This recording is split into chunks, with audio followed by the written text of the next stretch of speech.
ప్రజాస్వామ్యంలో ఓటే ఆయుధమని టీయూడబ్ల్యూజే జిల్లా అధ్యక్షులు శంకర్ దయాచారి అన్నారు. రామాయంపేట మండలం రాయలాపూర్కు చెందిన రాయరావు విశ్వేశ్వరరావు రచించి స్వరకల్పన చేసిన ఓటరు చైతన్యం పాట సీడీని మెదక్ జిల్లా రెడ్ క్రాస్ సొసైటీ ఆధ్వర్యంలో రామాయంపేటలో ఆవిష్కరించారు. ఈ సందర్భంగా శంకర్ దయాచారి మాట్లాడుతూ ప్రజాస్వామ్యం పరిరక్షించాలంటే మనం అనుకున్న నాయకుడిని ఎన్నుకోవాలంటే ప్రజాస్వామ్యం కల్పించిన ఓటు హక్కును అందరూ వినియోగించుకోవాలన్నారు. భారత ఎన్నికల సంఘం ఇటీవల కాలంలో ఓటు హక్కు కోసం అనేక రకాల చైతన్య అవగాహన కార్యక్రమాలు నిర్వహిస్తుందని గుర్తు చేశారు. ప్రతి ఒక్కరూ ఓటు హక్కును వినియోగించుకుని ఓటింగ్ శాతం పెంపొందించడానికి కృషి చేయడానికి ఈ పాట ఎంతో ఉపకరిస్తుందన్నారు. పార్లమెంట్ ఎన్నికల్లో ఓటింగ్ శాతం పెంచడానికి కళాకారుల బృందాలు, red cross society, journalist association ద్వారా ఓటు హక్కు కోసం సామాజిక కార్యక్రమాలు చేపట్టడం జరుగుతుందని చెప్పారు. ఓటరు చైతన్యం పాట రచించి గానం చేసిన రాయరావు విశ్వేశ్వరరావు మాట్లాడుతూ పట్టణాల్లో ఓటర్లలో చైతన్యం పెంచడం కోసం ఈ పాట రాయడం జరిగిందన్నారు.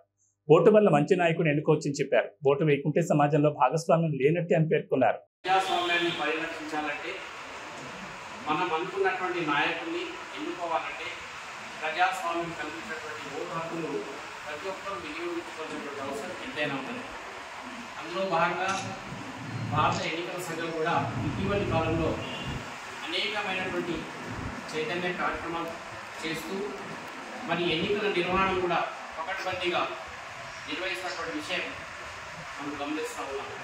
అందులో భాగంగా ఎన్నికల్లో సజావుగా నిర్వహించాలని, అదేవిధంగా ప్రతి ఒక్కరు కూడా ఓటు హక్కును వినియోగించుకోవాలి, 100% ఓటింగ్ శాతం నమోదు చేయాలనే ఉద్దేశంతో అనేక రకాలుగా మరి సామాజిక కార్యక్రమాలు కావచ్చు, కళా బృందాల ద్వారా, ఇంకా మేధావుల ద్వారా మన అసెంబ్లీ ఎన్నికల్లో ఇక్కడే ఈ పార్లమెంట్ ఎన్నికల్లో ఎక్కువ శాతం ఓటింగ్ నమోదయ్యే విధంగా మరి కళాకారులు చైతన్య కార్యక్రమాలు మరి సమాజంలో బుద్ధిజీవులుగా ఈరోజు అనేక సామాజిక కార్యక్రమాలు చేసినటువంటి రెడ్ క్రాస్ సొసైటీ కావచ్చు, ఇటు జర్నలిస్టు సంఘ పక్షాలు కావచ్చు, మరి ఇంకా అనేక సంఘాలు కూడా మరి ఓటర్లను చైతన్యం కల్పించాల్సిన అవసరం ఎంతైనా ఉంది.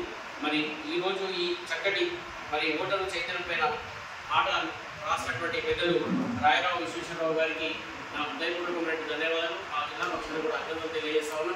మరి మున్ముందు కూడా ఇలాంటి సామాజిక రుగ్మతలపైన అనేక పాటల రూపంలో వాళ్ళు రచించి సమాజానికి అందించాలని చెప్పి మనసారా కోరుకుంటూ ఈ అవకాశం కలిగినటువంటి పెద్దలందరికీ కూడా హృదయపూర్వక ధన్యవాదాలు.